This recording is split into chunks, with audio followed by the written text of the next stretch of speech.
Tonight we're traveling far beyond memory, back to a chapter of Earth so old it feels like a dream written in stone. Welcome to the Jurassic period. Not the Jurassic of movies and roaring soundtracks, but the Jurassic we think we know, pieced together from quiet clues.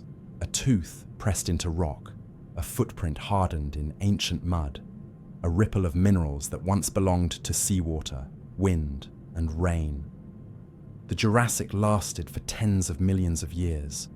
Continents shifted, seas opened and closed. Forests rose where deserts had been, and deserts returned where forests once breathed. Giant animals moved through fern-filled floodplains, while predators watched from the shade. Above them, early birds and pterosaurs crossed warm skies.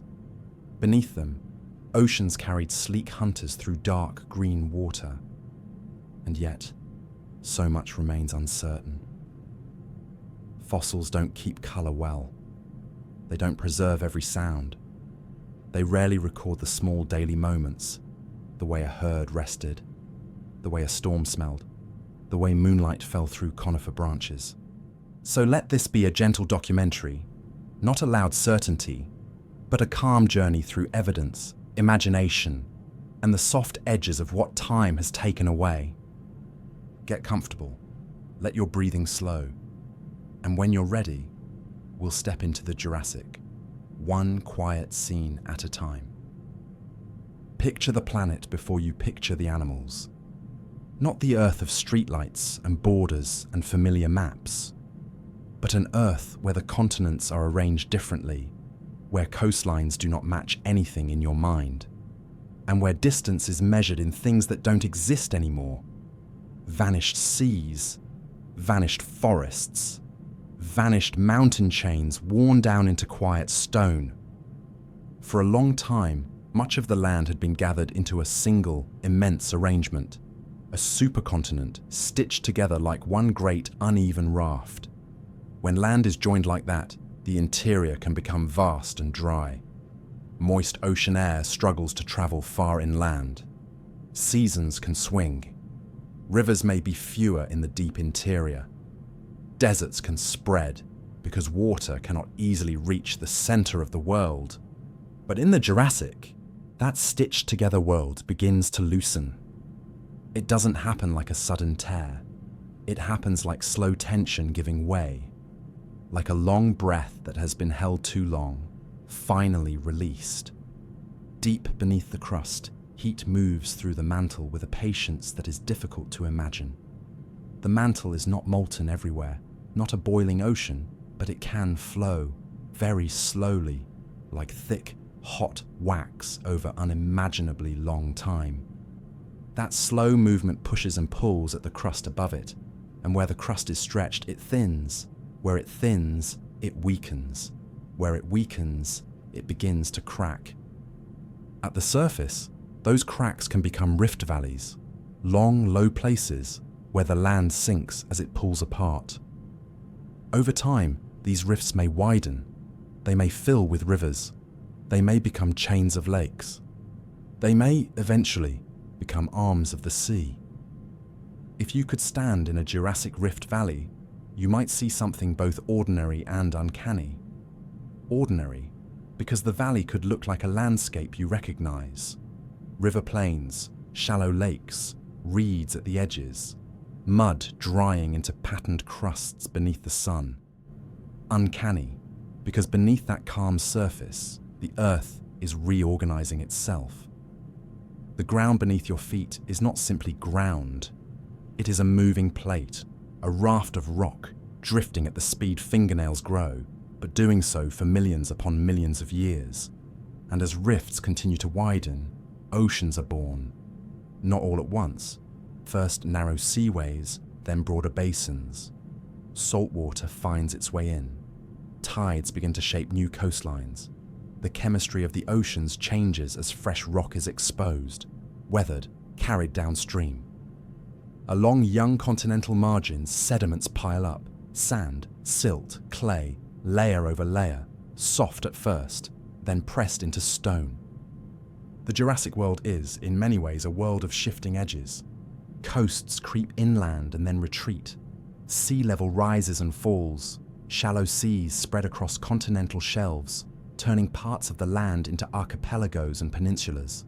Places that were once far from the sea might become humid and coastal. Places that were once forest might become delta.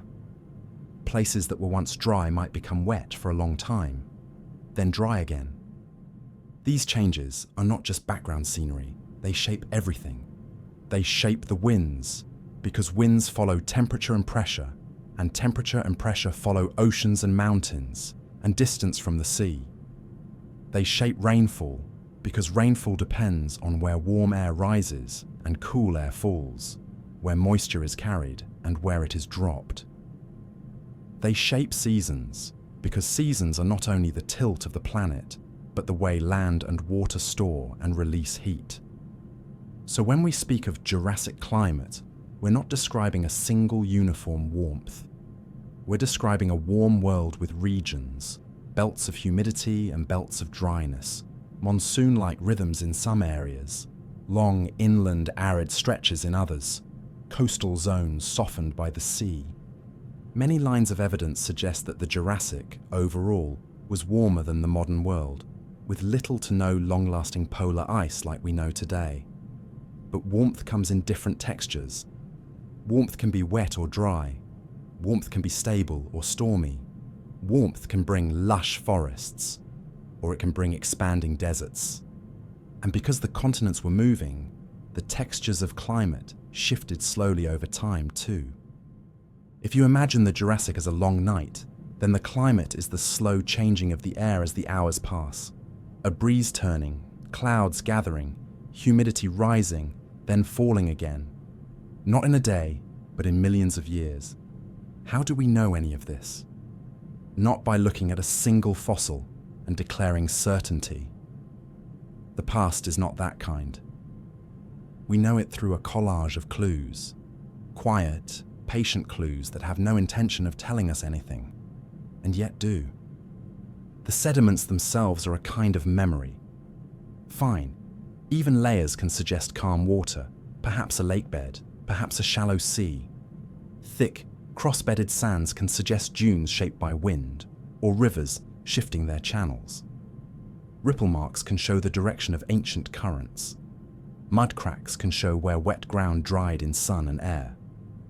Sometimes there are raindrop impressions, tiny dimples left by ancient storms on soft mud, preserved when the surface is buried before it can be erased.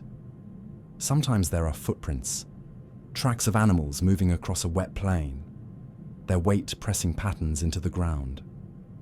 Sometimes there are pollen grains and spores, microscopic pieces of plant life that drifted into water and settled, later fossilized, telling us what grew nearby. And beyond the shapes, there is chemistry. Certain ratios of isotopes, subtle variations of elements like oxygen and carbon, can hint at temperature and rainfall patterns, at ocean chemistry and the carbon cycle. Fossil shells, when preserved well, can carry these ratios like a faint record of the water they formed in. Ancient soils can preserve chemical signatures that hint at how wet or dry the land was when those soils formed. There are even magnetic clues. As volcanic rocks cool, minerals align with Earth's magnetic field, and the field's orientation changes over geologic time. By measuring these alignments, scientists can estimate how plates moved across latitudes. It is strange to think that rock can hold a memory of direction, but it can, and it does. And then, of course, there are the fossils of animals, bones and teeth and vertebrae and ribs, found in layers that can be dated and compared, placed into a timeline by the company they keep, and by the stones that surround them. But when you start with the planet, you begin to see how everything else follows. Because as the land breaks apart, populations become separated. When populations are separated, they evolve in different directions. As seaways open and mountains rise, habitats change. As habitats change, the rules of survival change. And the animals, slowly, inevitably change with them. The Jurassic is often imagined as a single iconic scene: a green plain, a distant volcano, a herd of giants walking through ferns.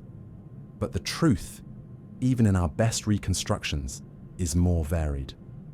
There were coastal lagoons and inland basins. There were floodplains braided with rivers. There were dunes in some regions and wetlands in others. There were forests that echoed with insects and wind and the soft movement of enormous bodies. There were storms. There were droughts. There were long seasons of stability and sudden moments of catastrophe. A flood that rearranged a valley, an ashfall that covered leaves, a drought that gathered animals to shrinking water and left bones where they fell. And through all of it, time moved in its own calm way. Not the time of clocks, the time of stone. If you let your mind settle into that slower scale, there is something soothing about it. The earth changes, but it does not hurry. It does not panic. It does not rush. It simply moves, and in moving, it remakes itself. Now, with the world arranged in your imagination, the drifting plates, the growing seas, the warm air and shifting rains, let your attention drift down to the land itself, to the surface life that covered it. The vegetation of the Jurassic is familiar in color, yet unfamiliar in detail. There are no fields of grass, because grasses have not yet taken over the world. There are no flowering plants carpeting hillsides with bright petals, no orchards, no bees moving from blossom to blossom in the modern way. Instead, the green world belongs to older lineages. Ferns spread in layered, feathery abundance, especially in damp places where water lingers. Horsetails grow near rivers and lakes, their jointed stems rising like clustered brushes. Cycads stand with stout trunks and crowns of stiff leaves, giving some landscapes a palm-like look, though they are not palms. Ginkgo-like trees fan their leaves to the sun. Conifers, some tall and straight, some broad and spreading, form forests that breathe resin into warm air. In many places, the ground might be soft with plant litter, fallen needles, shed fronds, decaying wood. Insects thrive in such warmth. Beetles and dragonflies and countless small forms move through undergrowth and along water edges. Many of them are never fossilized, but they are there, forming the living texture of the world. You can imagine the smell. If you've ever walked through a pine forest on a warm day, you know that sharp, clean resin scent. Now add humidity. Add wet soil near riverbanks. Add fern. Add the mineral smell of sun-warmed stone. The Jurassic air might feel heavy in some places, dry in others, but often warm, softened by greenhouse conditions and broad, shallow seas. And then, into this plant world, come the animals that cast the longest shadows. The giants of the Jurassic land are often sauropods, long-necked, long-tailed herbivores whose bodies seem almost impossible, until you remember that nature can build enormous things, given enough time and enough food. They are not all the same. Some have longer front limbs and carry their shoulders high, giving them a tall, giraffe-like posture. Others have more level backs and even longer tails, built like living suspension bridges. Their necks are not just long, they are engineered, with vertebrae shaped for strength and lightness, often with spaces and cavities that suggest air-filled structures, reducing weight while preserving support. These animals are, in a sense, miracles of design, not in the mystical sense, but in the practical sense, a solution found by evolution, tested across millions of years. To be that large, you need abundant vegetation. You need ecosystems capable of supporting massive bodies. You need strategies for feeding, digesting, and moving that don't collapse under their own demand. A sauropod's day, we imagine, is mostly eating. Not a frantic eating, but a constant one. Browsing, sweeping, reaching, stripping leaves, cropping vegetation, taking in enormous amounts of plant matter. Because plant matter, especially tough Jurassic foliage, is not easy to digest. It is fibrous. It is defended by chemistry and texture. It does not surrender its calories quickly. It demands time, and it demands guts. Sauropods likely had large digestive systems where plant material could be fermented by microbes, broken down slowly. Some evidence suggests that stones, gastroliths, may have been swallowed by some individuals to help grind food, though how common and how necessary this was remains debated. Either way, the picture is the same: slow digestion, long processing, a steady turning of plant into life. And because they are large, their movement is different from ours. A small animal can dart and turn quickly. A large animal moves with momentum. Each step is a commitment. The body sways. The head and neck trace long arcs in the air. The tail balances behind, sometimes carried like a counterweight, sometimes trailing, sometimes lifted. If a herd of such giants crossed a floodplain, the ground would feel it. Not like a single heavy footfall, but like a rhythm, a deep, repeated pressure. A soft thunder you might sense more than hear. The earth compressing beneath each step, the air stirring, the vegetation bending as bodies pass. We often imagine these giants as solitary monuments, but there is reason to think at least some traveled in groups. Trackways, fossilized paths of footprints, sometimes show multiple individuals moving in the same direction across the same surface, preserved in the same sediment layer. The spacing and alignment can hint at group movement. Bone beds, places where many individuals are found together, can hint at herds, though they can also result from drought, flood, or other events that gather animals into one place. And even if they traveled in groups, group life has many forms. Some herds are tight and social, others are loose and temporary. Some are family-centered, others are migratory aggregations. In the deep past, we have to be careful. We have evidence of movement, and we build hypotheses, and we hold them gently. Because the fossil record does not show us everything.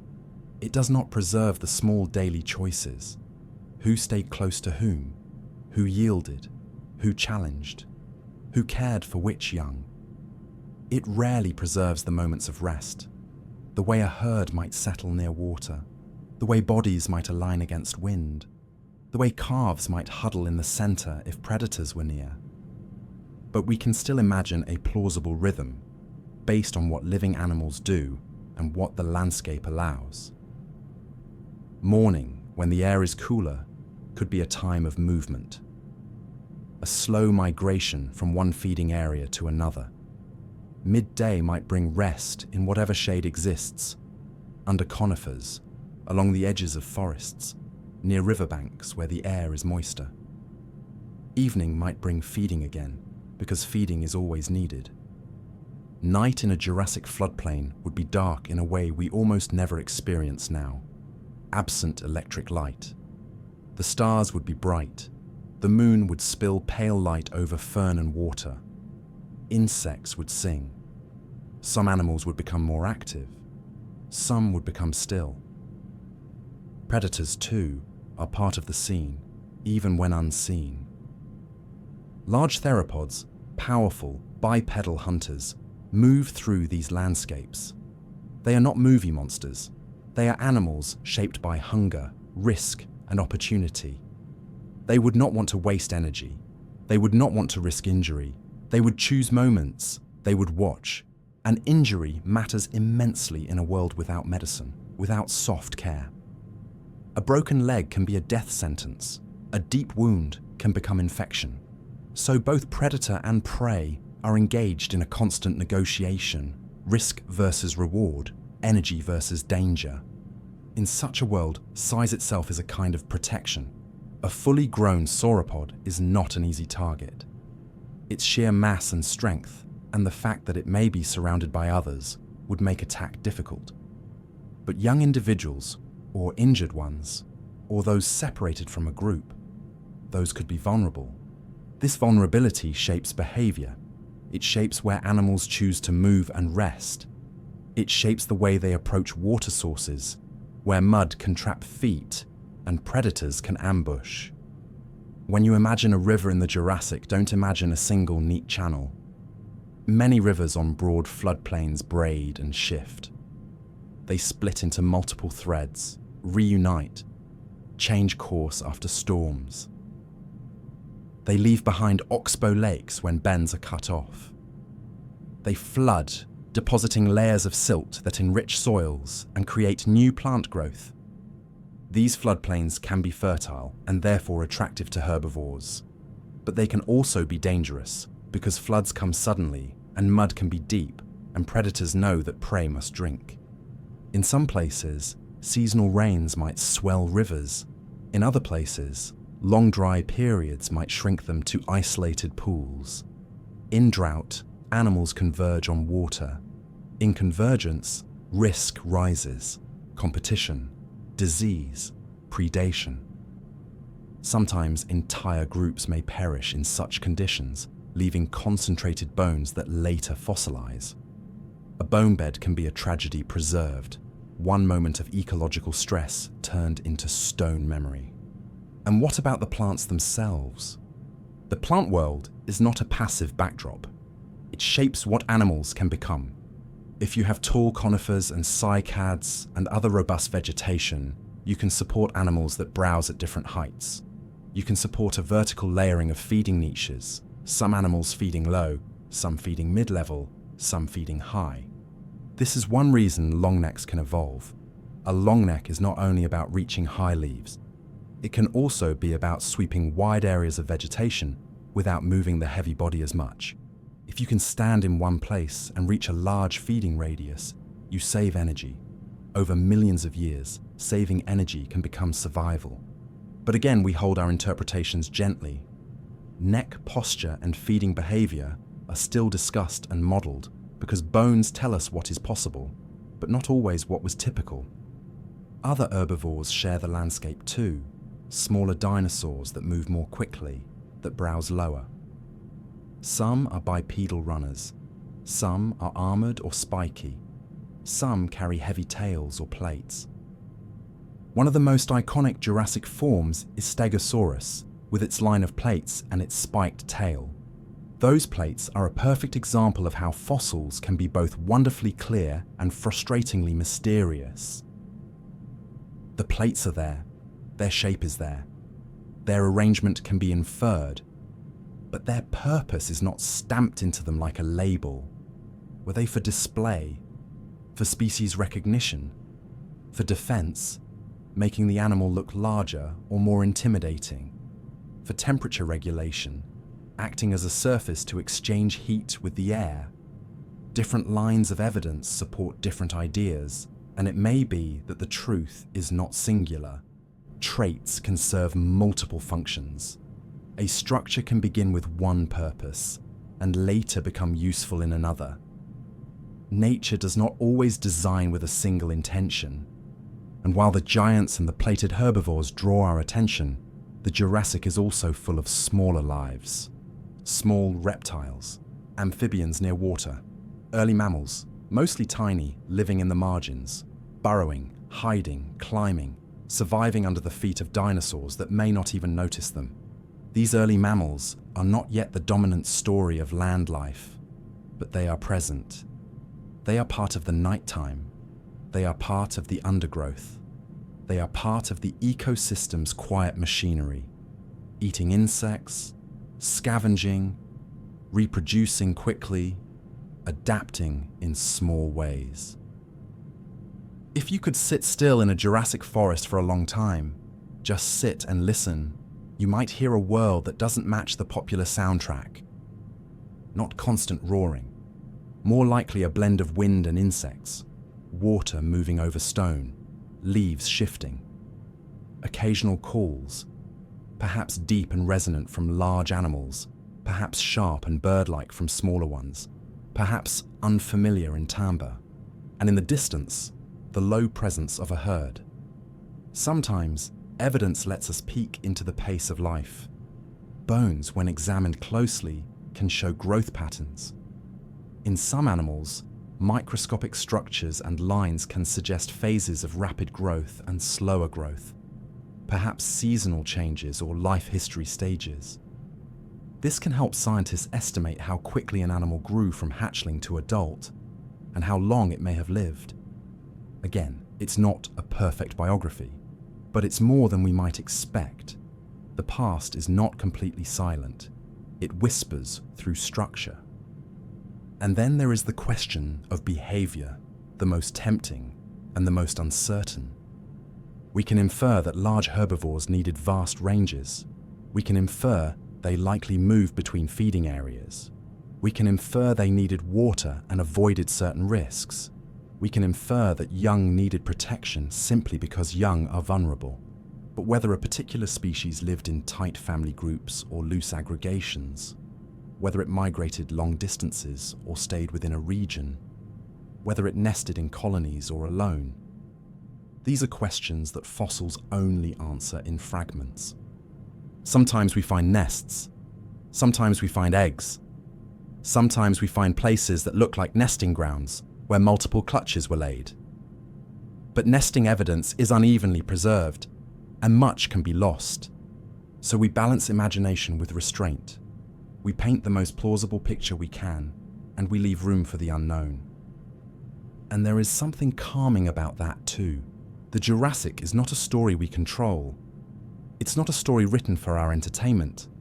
It's a vast, ancient reality that we approach humbly, with our tools and our curiosity, knowing we will never capture it fully. But even without capturing it fully, we can still step into it, gently. You can picture a broad plain under warm sun, the air shimmering above patches of dry ground. A river snakes through the distance, lined with darker green where water feeds growth. Conifers rise in clusters, their branches whispering. Ferns cover the understory in soft layers. The ground is marked by old footprints, some sharp, some blurred by wind and time. And moving through that scene are shapes, slow, enormous shapes, heads rising above the vegetation, tails trailing behind, bodies shifting like living hills. Smaller dinosaurs dart between them. Insects flicker in sunlit air. Somewhere, a predator watches, not with malice, but with the simple mathematics of hunger. Above it all, clouds build in the afternoon heat. Maybe a storm comes. Maybe it doesn't. Maybe it rains for hours, turning dust into mud, filling shallow basins, carving new channels. Maybe the next day the sun returns and the surface dries again, leaving mud cracks, ripple marks, impressions, tiny signatures that, if buried in time, might become the fossils that tell a future mind. This place was once alive, and that's part of the quiet wonder. The Jurassic is not only in museums, it is beneath your feet in some places, hidden in rock layers, disguised as mountains and cliffs and quarries and road cuts. It is in the limestone that was once sea. It is in the sandstone that was once river. It is in the shale that was once calm lake bottom. A world breaks apart, oceans widen, forests spread, giants move, and then, slowly, everything is covered, pressed, transformed. Not erased, just changed. And as you listen to this imagined world, you can let its pace become your pace. Slow, steady, a long, warm breath of time, carrying you gently forward and gently down, toward rest. In every living world, no matter how ancient, no matter how green and sunlit, there is an invisible tension stitched beneath the surface. It isn't a dramatic tension, not constantly loud, not permanently urgent. It's quieter than that. It's the steady relationship between hunger and caution, between pursuit and escape, between the energy it costs to live and the energy it takes to die. If you imagine a Jurassic floodplain, try not to imagine it as a single frozen scene. Imagine it as a place that changes from hour to hour. Light slides across the ground. Wind moves through conifers. Insects rise and settle again. Heat gathers at midday and softens at evening. a river shifts its sparkle depending on the angle of the sun. And in that shifting light, the predators are there, sometimes visible, often not. The most famous Jurassic hunters were large theropods, muscular, bipedal dinosaurs built for bursts of speed and sudden force. Some are known from richly fossilized regions, others from fragments, teeth, vertebrae, partial limbs, enough to tell us they existed, not always enough to tell us exactly how they lived. When we picture a predator like this, it's tempting to picture constant motion, endless chasing, constant killing. But the truth, in most ecosystems, is softer and slower. Hunting is expensive, movement is costly, injury is dangerous. A predator that wastes energy or risks broken bones too often doesn't survive long. So much of predatory life is waiting. Waiting is a skill. A predator learns where the trails run. It learns where the river narrows. It learns where mud is deepest and where the ground gives way. It learns where prey tends to drink, where herds tend to pass, where young animals fall behind. It learns the hour when shadows are long and vision is uncertain. If you sit quietly in your imagination, if you become still enough, you can almost feel how that waiting would blend into the landscape. The hunter doesn't need to roar. It doesn't need to announce itself. Silence is useful. Of course, we cannot watch these moments directly. We don't have Jurassic video footage. We have something stranger, the after images, the indirect evidence, the lingering traces of what happened. Sometimes that evidence is written in bone. Bite marks are one of the clearest signatures. Teeth leave distinctive grooves and punctures. Some marks suggest feeding after death, scavenging, pulling meat from a carcass. Others appear on bones in ways that hint an animal was attacked while alive. Wounds that later healed, fractures that knitted back together, injuries that tell us an individual survived something violent. Healed injuries are like little miracles in the fossil record. They suggest a life that continued after disaster. An animal that escaped, endured, and lived long enough for bone to repair itself, slowly, patiently, under Jurassic sun. And these injuries remind us of something important. Not every hunt ends in a kill. Many hunts fail. Many chases end with exhaustion and distance. Many attacks meet resistance. A tail swing, a sudden turn, a stampede of bodies too large to challenge safely. Even scavenging is part of the story. In a world with giants, death would sometimes leave behind enormous meals. A large herbivore that collapsed near water could become an ecosystem for days. Predators returning. Smaller carnivores and opportunists arriving later. Insects taking their turn. Microbes finishing the quiet work that never stops. In modern ecosystems, scavengers play a major role, and it's likely the Jurassic was no different. There may not have been vultures exactly as we know them, but there were certainly creatures adapted to finding, stripping, and benefiting from death. Sometimes the smallest animals, those we rarely picture, can be among the most important in how an ecosystem recycles itself. And then there are the footprints. Trackways are haunting because they are a kind of motion preserved. A bone is a body part. A footprint is a moment. A line of prints tells us direction. Spacing can suggest speed. Depth can hint at weight and the softness of the ground. Sometimes a trackway shows a stumble, a slip, a change in pace. Sometimes you see many tracks together, layered, crisscrossing, a surface that was once busy then buried before time could erase it. It's tempting to look at certain trackways and declare pack hunting, and sometimes that might have happened. But we have to be careful. Tracks together can mean many things. Multiple animals moving along the same route at different times, or a temporary gathering at water, or a shared migration corridor. The Jurassic is a land of hints rather than absolute conclusions. Still, you can imagine the possibility. Imagine a predator not alone, but one of several. Not necessarily a coordinated pack in the modern sense, but perhaps a loose association.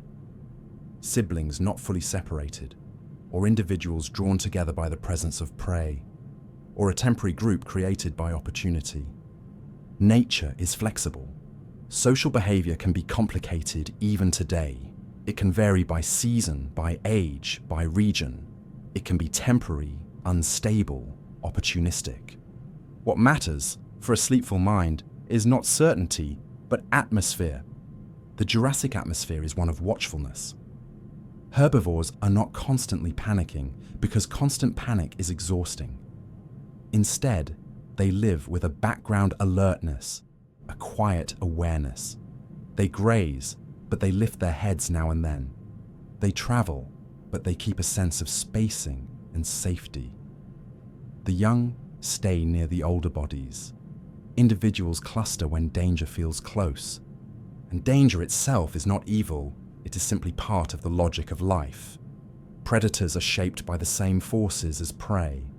The need to eat, the need to avoid injury, the need to survive long enough to reproduce. They are not villains, they are part of balance. They keep herds healthy by removing the weak and the sick. They keep ecosystems dynamic, preventing any single population from growing without limit. Even the landscape participates in predation. A floodplain looks peaceful until you realize how quickly it can become perilous. Mud can trap. Riverbanks can collapse. Floods can surprise. A young animal can slip, and the few seconds of confusion can become everything. So imagine evening.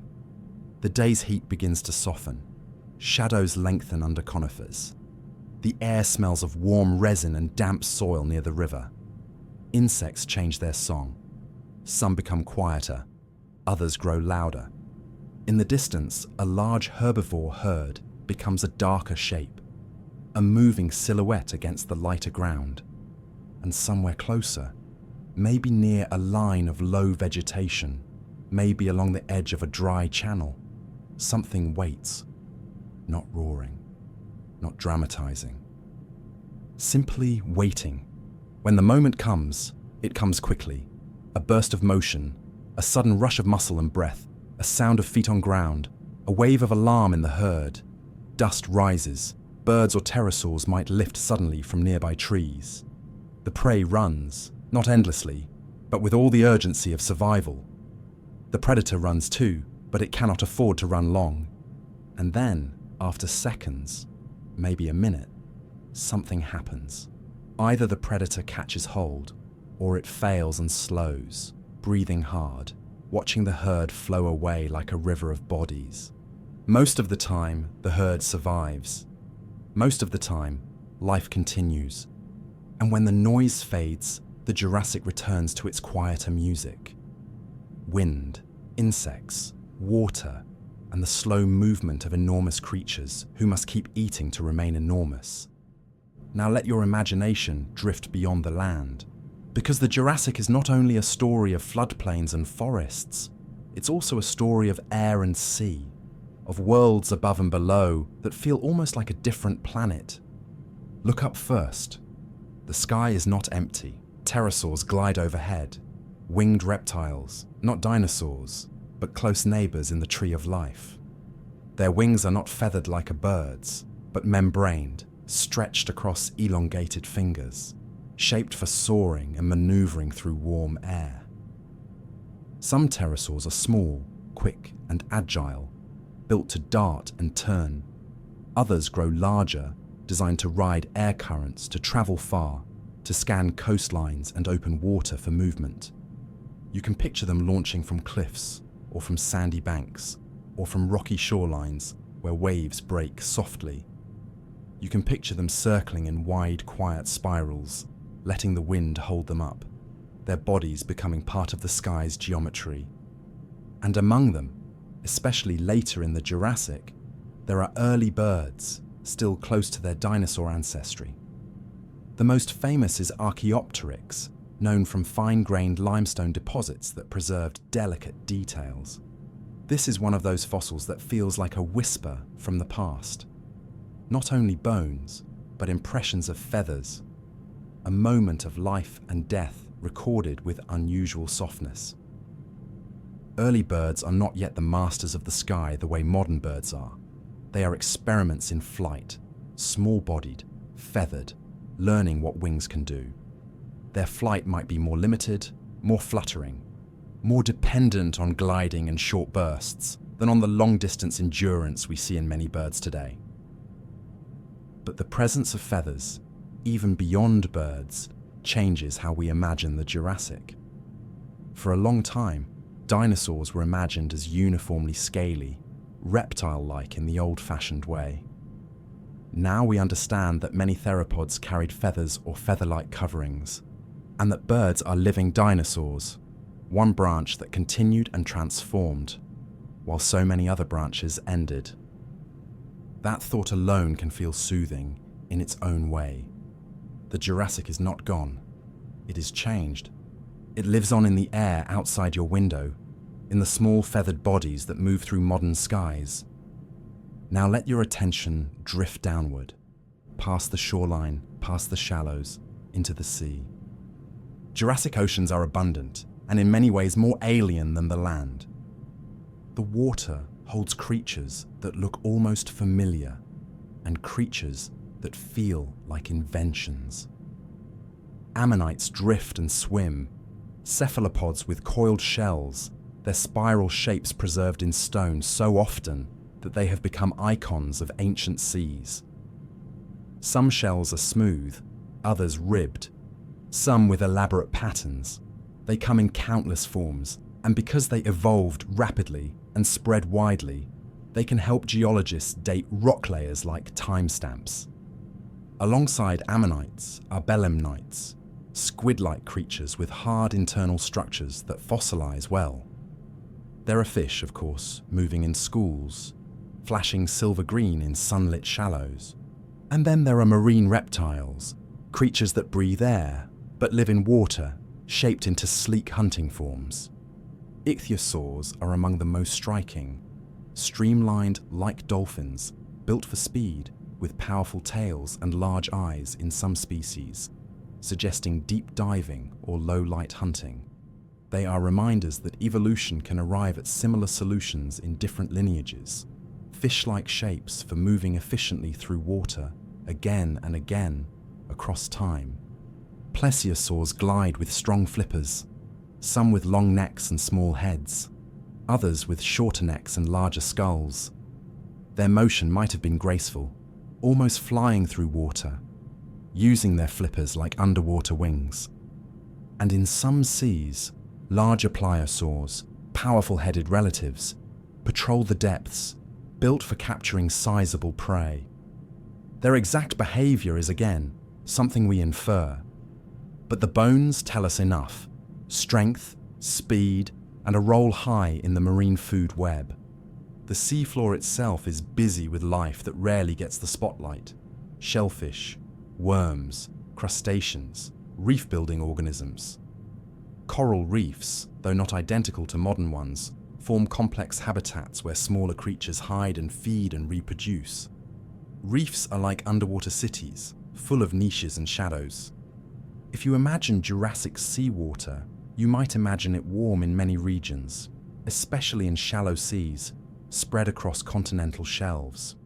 These shallow seas would have been rich, productive, filled with plankton that forms the base of marine food chains. Plankton is a quiet power. It's small, almost invisible, but it drives ecosystems. It captures sunlight and turns it into life, and everything else eventually depends on it. When plankton dies, it sinks. When it sinks, it carries carbon into deeper waters and sediments.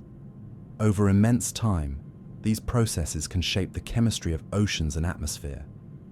The Jurassic, like all eras, is not only about animals, it's about cycles: carbon, oxygen, nutrients, moving through the world. And sometimes those cycles shift dramatically. There were periods in Earth's history when parts of the oceans became low in oxygen, especially in deeper layers. Times when circulation changed, when warmth and nutrient patterns altered how water mixed. In such conditions, certain sediments form. dark, organic, rich layers that preserve chemical clues, and sometimes fossils in unusual ways. The ocean, in other words, is not static. It breathes too, in a slow, planetary way. Now return to the edge of land and sea, where the most delicate fossils sometimes appear. There are places in the Jurassic record, fine-grained lagoons and calm basins, where mud settled softly and quickly, burying small creatures before scavengers and currents could destroy them. In such places, we find remarkable detail: the outline of wings, the shape of soft tissues, the faint impression of a feather. These rare windows into the past are precious because they remind us that the Jurassic was not only big bones and giant silhouettes, it was also small lives, fragile bodies, and quiet moments that happen to be preserved. A dragonfly-like insect falling into still water, a fish sinking to the bottom, a small feathered animal carried by wind into a lagoon. Each becomes part of the record, not because it was important, but because it was buried under the right conditions at the right time. Most of the past is lost, but some of it, by luck and geology, remains. And that brings us gently to the final kind of Jurassic landscape. Not a forest, not a sea, but the landscape of what we know and what we don't. When we say this is the Jurassic, we are speaking in careful confidence. We are saying, here is the evidence we have, and here is the story we can build without stretching beyond what the evidence can support. Because the fossil record is not a complete library, it is a scattered shelf of torn pages. Fossilization is rare. It requires a very particular sequence of events. An animal must die in a place where its body can be buried before it is destroyed by scavengers, bacteria, weather, and time. Burial must happen quickly enough, and the chemistry must be right. Minerals must seep in and replace organic structures, or molds must form, or bones must be preserved in a way that resists decay. Most animals die and vanish. Most plants decay into soil. Most footprints are erased by the next rain. So the Jurassic we know is not the full Jurassic. It is the Jurassic that survived the lottery of preservation. This is why our reconstructions, no matter how vivid, should always carry a quiet humility. We can measure the shape of a femur, but not the exact way an animal held its head in every moment of its life. We can find a tooth and know what it could cut, but not the full range of its diet across seasons. We can compare bones and infomuscles, but not the personality of an individual, not its habits, not the small choices it made that never became fossil evidence. Still, the tools we use to read the past are astonishing. We date rocks using radiometric methods, measuring the decay of certain isotopes in volcanic layers, which can provide absolute ages. We correlate layers across regions using index fossils, organisms like ammonites that evolved quickly and spread widely, helping us match time slices across different places. We study the microscopic structure of bone. Under a microscope, bone can show growth patterns, fast-growing woven bone, slower lamellar bone, lines that can hint at seasonal pauses or stress.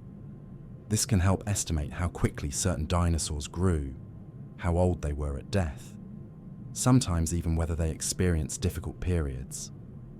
We use CT scanning to look inside fossils without destroying them, seeing internal cavities, brain case shapes, sinuses, tooth replacement patterns. We model how joints fit and how bodies might have moved. We analyze isotope ratios to infer diets and climates, what kinds of plants an herbivore ate, whether it drank from certain water sources, how temperatures changed through time.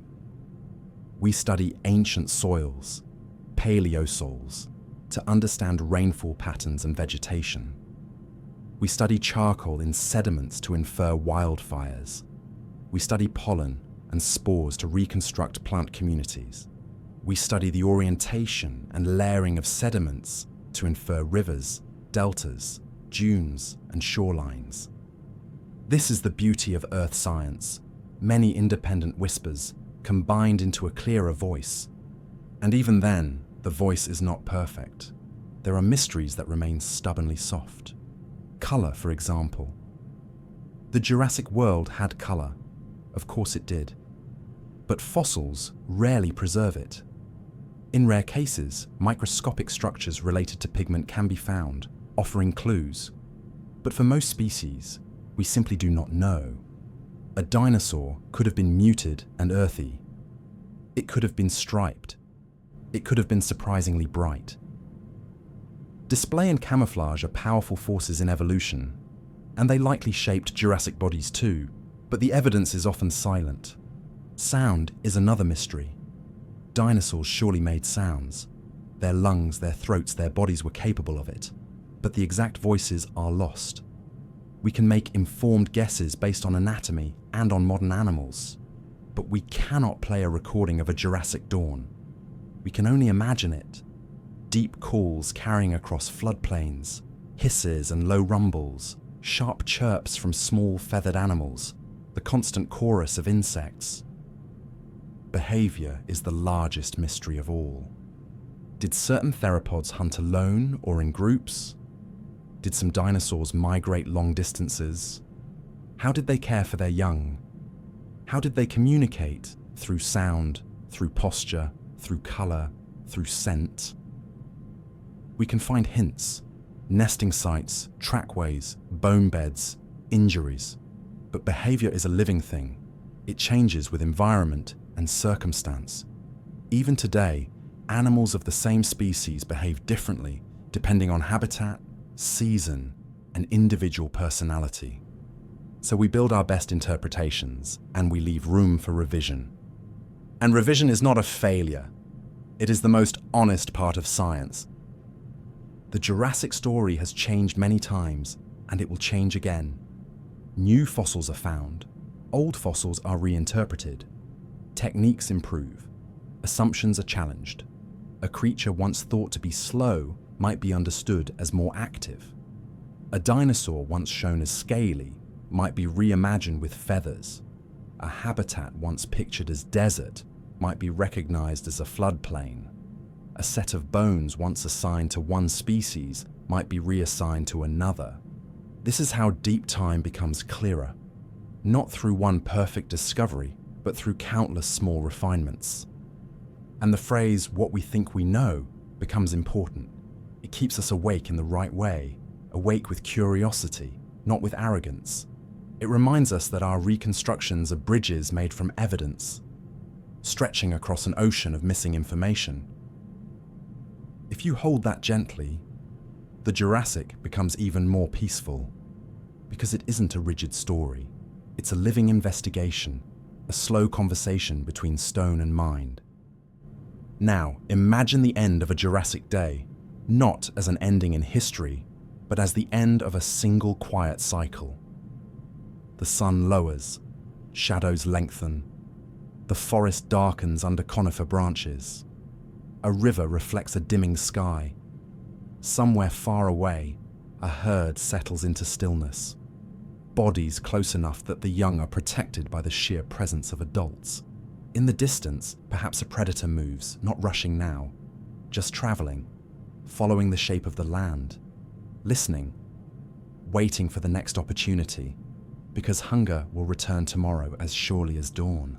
Above, pterosaurs or early birds find places to rest, on cliffs, on branches, on rocky edges, wherever safety feels most likely.